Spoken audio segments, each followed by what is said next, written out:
যদি লাইফে কখনো তোমাকে কেউ ঠকায়, তোমাকে কেউ চিটারি করে, বাটপারি করে, আমি তোমাকে তিনটে অ্যাডভাইস দিব। যদি মনে রাখতে পারো, জীবনে কারো ঠকানো মনে হবে না ইনশাআল্লাহ। যদি লাইফে একদম আমার ছোট চোখ রাখো যুবকরা, যদি তোমার গার্লফ্রেন্ডও ঠকায়, তোমার বন্ধু ঠকায়, যেই ঠকাক না কেন, তিনটা অ্যাডভাইস মনে রাখবা। যদি বলো কয়টা অ্যাডভাইস?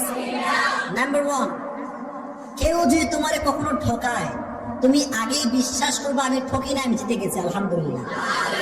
কারণ মানুষ যে মানুষকে ঠকায়, এর সবচেয়ে বড় মাধ্যম হচ্ছে মিথ্যে কথা, মিথ্যে আশ্বাস, মিথ্যে ছলনাময় ভালোবাসা। ছাকা খাইয়া যুবক দেখা হয়ে যায়, হ্যাঁ দিন যৌবন কিচ্ছু আর ভালো লাগে না।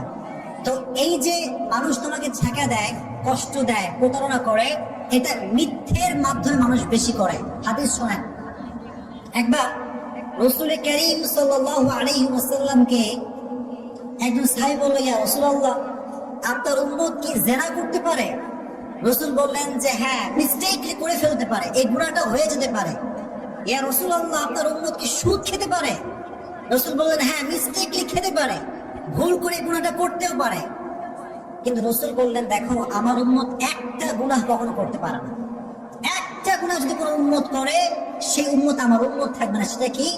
যে উম্মত মিথ্যে বলবে, সে উম্মত আমার উম্মত হতে পারে না। ঠিক কিনা বলেন?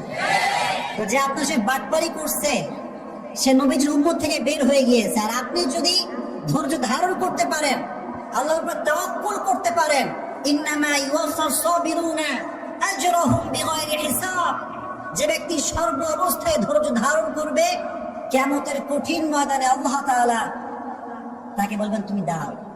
সব মজমা বসা, হঠাৎ করে আল্লাহ বলছে তোমার কয়েকজন দাঁড়াও। তারা ভয় পেয়ে যাবে, আল্লাহ আমাদেরকে সবার মাঝে এক্সেপশনাল কেন তারা করাচ্ছে? আল্লাহ বলবে তোমরা যে ধৈর্য ধারণ করেছো, আজকে বিনা হিসেবে জান্নাত চলে যাবে। এত আস্তে সুবহানাল্লাহ পড়ে কেন রে? আর একটু জোরে পড়েন সুবহানাল্লাহ। তাহলে কেউ আপনার ঠকাইলে আপনি ঠকছেন না জিতছেন? Number 1 advice.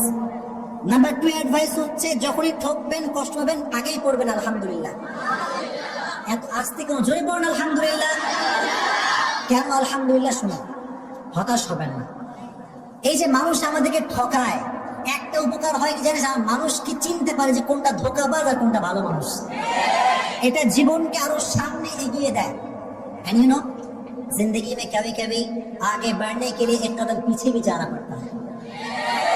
জীবনে কখনো কখনো সামনে আগাবার জন্য এক কদম পিছু পা ফেলতে হয়। ঠিক কিনা বলে? মিজানুর রহমান আজহারি বলেছিল, আধারে ভয় পেও না, আলো আছে আড়ালে, অন্ধকার পালিয়ে যাবে, তুমি উঠে দাঁড়ালে।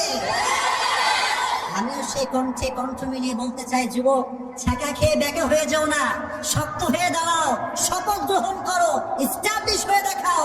আর যে মানুষ তোমাকে ধোঁকা দিচ্ছে, আগামীকাল সে আফসোস করতে করতে মরবে। এই জন্য যখন কেউ চিট করবে, পড়বো আলহামদুলিল্লাহ, পারা যাবে ইনশাআল্লাহ। এন্ড লাস্ট অ্যাডভাইস, এটা বলে আমি আলোচনায় ফিরে যাবো ইনশাআল্লাহ। যদি কখনো তোমাকে কেউ ঠকায়, মনে রাখবা যে মানুষকে ঠকায়